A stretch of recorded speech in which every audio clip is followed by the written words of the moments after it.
Olá, eu sou a Lana, sou médica, ginecologista e hoje a gente vai conversar um pouquinho sobre infertilidade.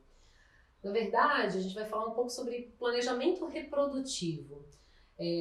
As mulheres começaram a decidir por serem ou não mães mais tarde, né? Muitas, inclusive, têm optado por não serem mães.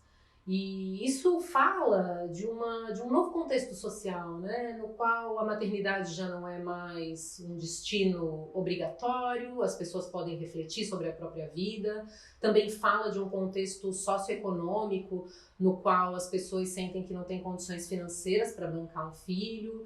Fala também sobre uma realidade na qual as pessoas e mulheres principalmente começam a se dar conta de que é muita sobrecarga, né, para si, fazem a escolha por projetos de vida que não incluem a maternidade e começam, por conta disso, também a deixar esse questionamento sobre desejarem ou não serem mães para mais tarde.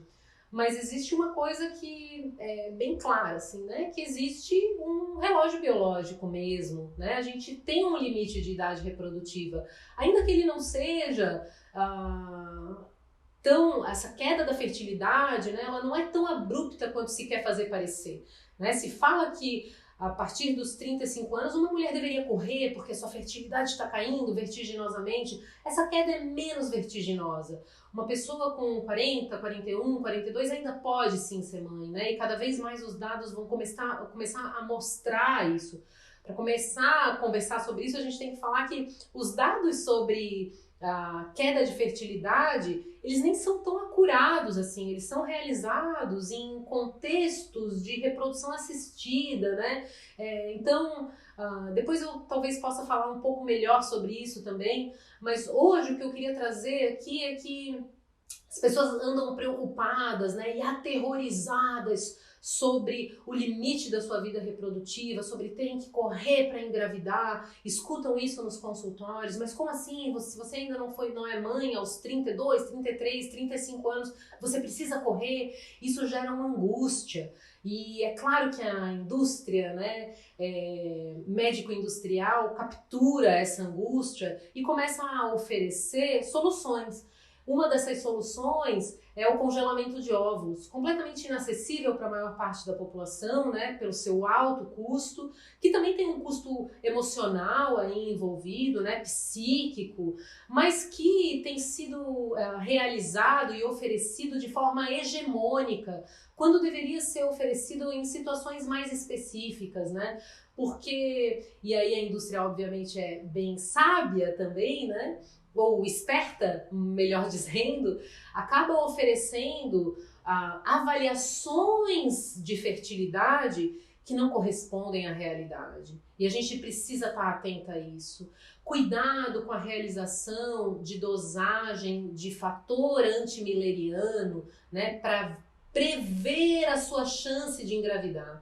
O fator antimileriano, que vai representar um pouco do quanto a gente tem de função ovariana, ele serve, na verdade, para situações muito específicas, para situações de reprodução assistida, nas quais a pessoa já se percebe infértil e vai passar por um contexto de FIV, de fertilização in vitro, e ela precisa saber qual é a chance de ter sucesso nisso. Agora, esse valor dosado indiscriminadamente numa consulta de rotina, ele não é capaz de prever a sua chance de engravidar. A gente tem inúmeros estudos falando disso, eu vou deixar algumas referências, né? Porque ele tem sido usado para causar terror, um terror, de um medo de uma infertilidade, mas ele simplesmente não serve para essa função. Então, cuidado, atenção, não caiam nessa rede,